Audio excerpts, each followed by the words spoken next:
Friends, मैं फ़तह खान आप लोगों का फ़तह की पाठशाला में स्वागत करता हूं। तो चलिए आज का सेशन शुरू करते हैं, जिसमें हम लोग सीटेट सितंबर 2026 में आने वाले सीडीपी के पीवाईक्यू का मॉक टेस्ट करेंगे, जो पेपर 1 और 2 दोनों के लिए इम्पोर्टेंट होगा। तो चलते हैं पहले क्वेश्चन पर। एक, बौद्धिक क्षमताएं जैसे कि कल्पना, समालोचनात्मक सोच और प्रसंज्ञान की चर्चा परोक्ष रूप से विकास के डैश के अंतर्गत आती है। एक, सामाजिक, दो, शारीरिक, तीन, नैतिक, चार, संज्ञानात्मक। तो इसका सही उत्तर होगा ऑप्शन नंबर 4, संज्ञानात्मक। अब चलते हैं नेक्स्ट क्वेश्चन पर। विकास सिर से पैर की दिशा में विकसित होती है। निम्न में से कौन सा सिद्धांत इस कथन को बतलाता है? एक, निरंतरता का सिद्धांत, दो, आनुवंशिकता का सिद्धांत, तीन, शीर्षगामी का सिद्धांत, चार, अधोमुखी का सिद्धांत। तो इसका सही उत्तर होगा ऑप्शन नंबर 3, शीर्षगामी का सिद्धांत। अब चलते हैं नेक्स्ट क्वेश्चन पर।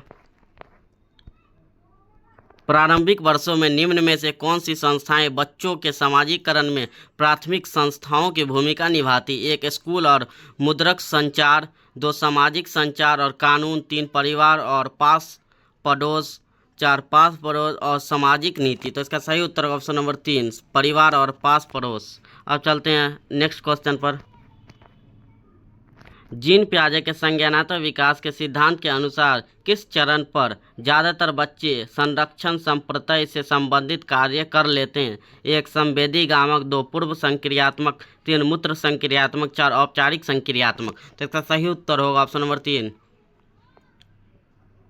मूत्र संक्रियात्मक। अब चलते हैं नेक्स्ट क्वेश्चन पर। जीन पियाजे के सिद्धांत के अनुसार संज्ञानात्मक चिंतन में प्रमुख बदलाव किस प्रक्रिया द्वारा होते हैं? एक, संतुलिनीकरण द्वारा, दो, अप्रतिलोमिक चिंतन द्वारा, तीन, रटकर स्मरण द्वारा, चार, विलंबित नकल द्वारा। तो इसका सही उत्तर ऑप्शन नंबर 1, संतुलिनीकरण द्वारा। अब चलते हैं नेक्स्ट क्वेश्चन पर।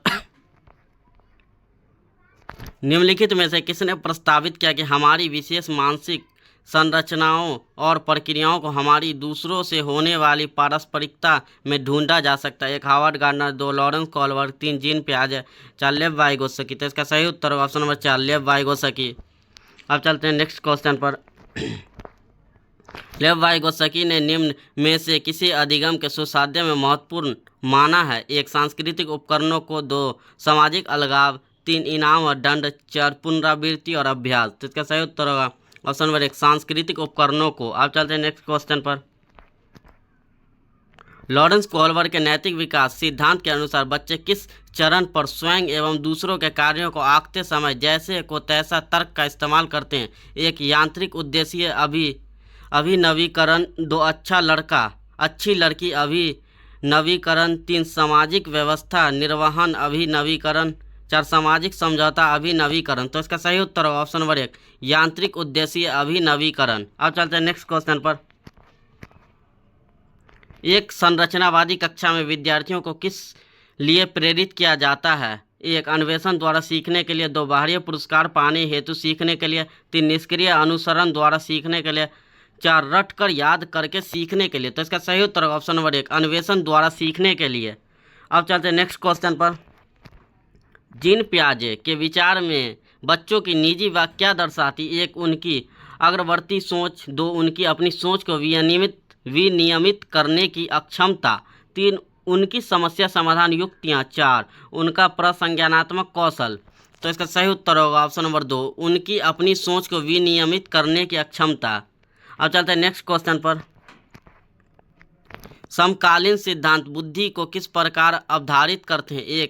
एक दिशीय सामान्य क्षमता, दो, बहुदिशीय क्षमता जिसके विभिन्न अलग अलग आयाम है, तीन, आनुवंशिकता से न प्रभावित होने वाली क्षमता, चार, वातावरणीय कारकों से न प्रभावित होने वाली क्षमता। तो इसका सही उत्तर होगा ऑप्शन नंबर 2, बहुदिशीय क्षमता जिसके विभिन्न अलग अलग आयाम है। अब चलते हैं नेक्स्ट क्वेश्चन पर। एक अध्यापक अक्सर कहता है कि लड़कियां नृत्य में कुशल होती हैं और लड़के विज्ञान में। यह कथन किसका उदाहरण? एक, जेंडर पक्षपात, दो, जेंडर रूढ़िवादिता, तीन, जेंडर समता, चार, जेंडर सशक्तिकरण। तो इसका सही उत्तर है ऑप्शन नंबर 2, जेंडर रूढ़िवादिता। अब चलते हैं नेक्स्ट क्वेश्चन पर। विद्यार्थियों की सामाजिक और सांस्कृतिक आयामों से संबंधित व्यक्तिगत भिन्नताओं को संबोधित करने के लिए निम्न में से क्या महत्वपूर्ण है? एक, बाल केंद्रित शिक्षण शास्त्र को अपनाना। 2, एक कठोर एवं मानकीकृत पाठ्यचर्या का पालन करना। 3, मूल्यांकन के योगात्मक तरीकों को लागू करना। 4, विद्यार्थियों को उनकी सामाजिक और सांस्कृतिक पहचान के आधार पर अलग अलग समूह में बांटना। तो इसका सही उत्तर होगा ऑप्शन नंबर 1, बाल केंद्रित शिक्षा शास्त्र को अपनाना। अब चलते हैं नेक्स्ट क्वेश्चन पर। मूल्यांकन का मुख्य उद्देश्य क्या है? 1, विद्यार्थियों में प्रतिस्पर्धा की भावना पैदा करना। 2, विद्यार्थियों में असफलता का डर पैदा करना।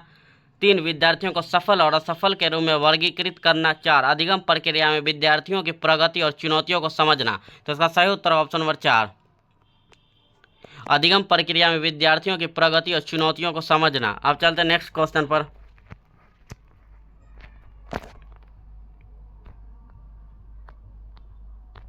कथन, एक अध्यापिका द्वारा विद्यार्थियों को कक्षा में सवाल पूछने के लिए प्रोत्साहित करना चाहिए। तर्क, सवाल पूछना समालोचनात्मक चिंतन के विकास में महत्वपूर्ण भूमिका निभाता है। 1, ए और आर दोनों सही और आर ए की सही व्याख्या करता है। 2, ए और आर दोनों सही है लेकिन आर ए की सही व्याख्या नहीं करता है। 3, ए सही है लेकिन आर गलत है। 4, ए और आर दोनों गलत है। तो इसका सही उत्तर होगा ऑप्शन नंबर 1, ए और आर दोनों सही और आर ए की सही व्याख्या करता है। अब चलते हैं नेक्स्ट क्वेश्चन पर। कथन, वंचित वर्गों से संबंधित विद्यार्थियों के सफल समावेशन हेतु मानकीकृत पाठ्यक्रम को लागू करना बहुत महत्वपूर्ण है। तर्क, मानकीकृत पाठ्यक्रम अधिगमकर्ताओं की सभी प्रकार की व्यक्तिगत विविधताओं को समाहित कर लेते हैं। 1, ए और आर दोनों सही है और आर की ए सही व्याख्या करता है। 3, ए और आर दोनों सही है लेकिन आर ए की सही व्याख्या नहीं है। 3, ए सही है लेकिन आर गलत है। 4, ए और आर दोनों गलत है। तो इसका सही उत्तर ऑप्शन नंबर 4, ए और आर दोनों गलत है। अब चलते हैं नेक्स्ट क्वेश्चन पर। निम्न में से कौन सा कारक शिक्षा में समावेशन में बाधक है? 1, विद्यार्थियों में प्रतिस्पर्धा। 2, बहुसंवेदी उपागम। 3, आधारभूत संरचना सुगम्यता। 4, बाल केंद्रित शिक्षा शास्त्र। तो इसका सही उत्तर ऑप्शन 1, विद्यार्थियों में प्रतिस्पर्धा। अब चलते हैं नेक्स्ट क्वेश्चन पर। पठन वैकल्य से जूझते विद्यार्थियों के संदर्भ में निम्न में से कौन सा कथन सही है?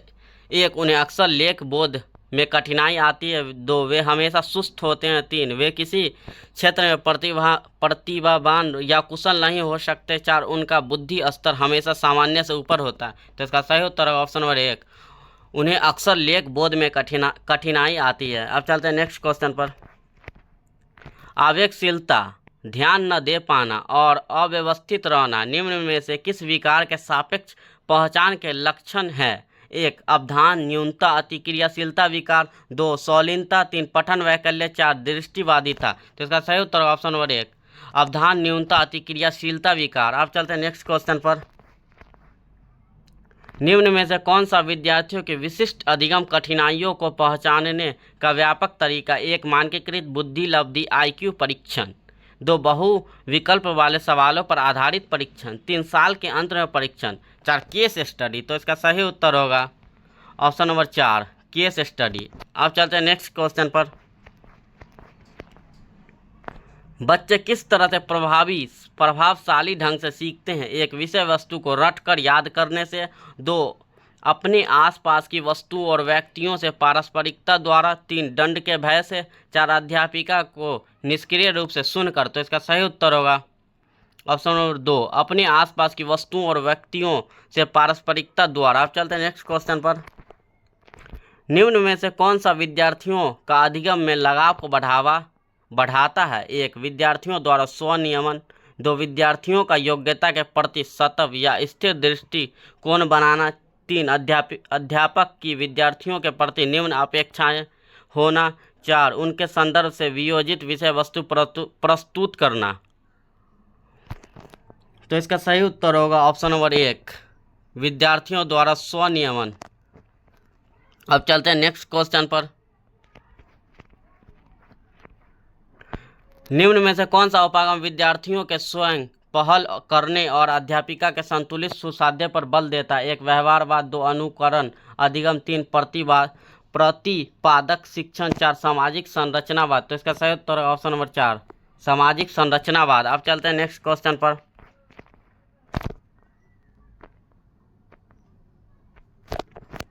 कथन। एक संरचनावादी कक्षा में यह महत्वपूर्ण है कि ऐसे अवसर पैदा किए जाए जिससे विद्यार्थियों में समालोचनात्मक सोच और समस्या समाधान कौशलों के विकास में मदद मिले। तर्क। सार्थक अधिगम मुख्य रूप से ज्ञान का ज्यों का त्यों उत्पादन है। एक, ए और आर दोनों सही है लेकिन और आर ए की सही व्याख्या करता है। दो, ए और आर दोनों सही है लेकिन आर ए की सही व्याख्या नहीं करता। तीन, ए सही है लेकिन आर गलत है। चार, ए और आर दोनों गलत है। तो इसका सही उत्तर ऑप्शन नंबर 3, ए सही है लेकिन आर गलत है। अब चलते हैं नेक्स्ट क्वेश्चन पर। त्रुटियां। एक, अधिगम प्रक्रिया में कोई भूमिका नहीं निभाती। दो, केवल नकारात्मक पुनर्बलन द्वारा दूर की जा सकती है। तीन, केवल वो विद्यार्थी करते हैं जिन्हें अधिगम अक्षमता होती है। चार, अध्यापक द्वारा अच्छे तरीके से विश्लेषण की जानी चाहिए ताकि अधिगम कमियों को समझा जा सके। तो इसका सही उत्तर ऑप्शन नंबर 4, अध्यापक द्वारा अच्छे तरीके से विश्लेषण की जानी चाहिए ताकि अधिगम कमियों को समझा जा सके। अब चलते हैं नेक्स्ट क्वेश्चन पर। संज्ञानात्मक कौशल जैसे कि ध्यान, स्मृति और समस्या समाधान इत्यादि डैश। एक, पर व्यक्ति की भावनात्मक स्थिति का कोई असर नहीं होता। दो, सकारात्मक भावों द्वारा नकारात्मक रूप से प्रभावित होते हैं। तीन, नकारात्मक भावों द्वारा सकारात्मक रूप से प्रभावित होते हैं। चार, पर व्यक्ति के भावनात्मक स्थिति का गहरा असर पड़ता है। तो इसका सही उत्तर ऑप्शन नंबर 4, पर व्यक्ति की भावनात्मक स्थिति का गहरा असर पड़ता है। अब चलते हैं नेक्स्ट क्वेश्चन पर। एक अध्यापिका को विद्यार्थियों को सीखने के लिए क्यों अभिप्रेरित करना चाहिए? एक, दूसरों के ऊपर श्रेष्ठता पाने के लिए। दो, मूत्र पुरस्कार जैसे कि नगद इनाम, प्रमाण पत्र इत्यादि पाने के लिए। तीन, संप्रदायों की समझ बढ़ाने के लिए। चार, अध्यापिका और माता पिता की प्रशंसा पाने के लिए। तो इसका सही उत्तर होगा ऑप्शन नंबर 3, संप्रदायों की समझ बढ़ाने के लिए। अब चलते हैं नेक्स्ट क्वेश्चन पर। निम्न अभिलक्षणों का कौन सा युग्म विद्यार्थियों की समस्या समाधान क्षमताओं को सकारात्मक रूप से बढ़ाता है? एक, अनुक्रिया समुच्चय प्रसंज्ञान। दो, समरूपक सोच प्रक्रियात्मक स्थिरता। तीन, अनुक्रिया समुच्चय अभिसारी सोच। चार, अपसारी सोच प्रसंज्ञान। तो इसका सही उत्तर होगा ऑप्शन नंबर 4, अपसारी सोच प्रसंज्ञान। अब चलते हैं नेक्स्ट क्वेश्चन पर। निम्न में से कौन सा कारक कक्षा में अधिगम प्रक्रिया में बाधक बन जाता है? एक, बैठने की अनमय योजना। दो, जानकारी प्रस्तुत के विभिन्न तरीके। तीन, विविधताओं के प्रति सम्मान। चार, संसाधन संपन्न वातावरण। तो इसका सही उत्तर होगा ऑप्शन नंबर 1, बैठने की नमय योजना। अब चलते हैं नेक्स्ट क्वेश्चन पर। विद्यार्थियों को एक नए संप्रदाय के अधिगम में सहयोग हेतु एक अध्यापक को क्या करना चाहिए? एक, संप्रदाय को केवल एक ही तरीके से समझाना चाहिए। दो, भाषावली और चिन्हों या संकेतों को स्पष्ट करने से बचना चाहिए। तीन, पूर्व ज्ञान को सक्रिय करने से बचना चाहिए। चार, विभिन्न उप संप्रदायों के बीच संबंध स्थापित करना चाहिए। तो इसका सही उत्तर होगा ऑप्शन नंबर 4, विभिन्न उप संप्रदायों के बीच संबंध स्थापित करना चाहिए। आप लोगों को आज का सेशन कैसा लगा? अगर अच्छा लगा तो लाइक, शेयर, कमेंट और सब्सक्राइब करें और कमेंट में बताएं कि आप लोगों को 30 में से कितना नंबर आ रहा है। बाय।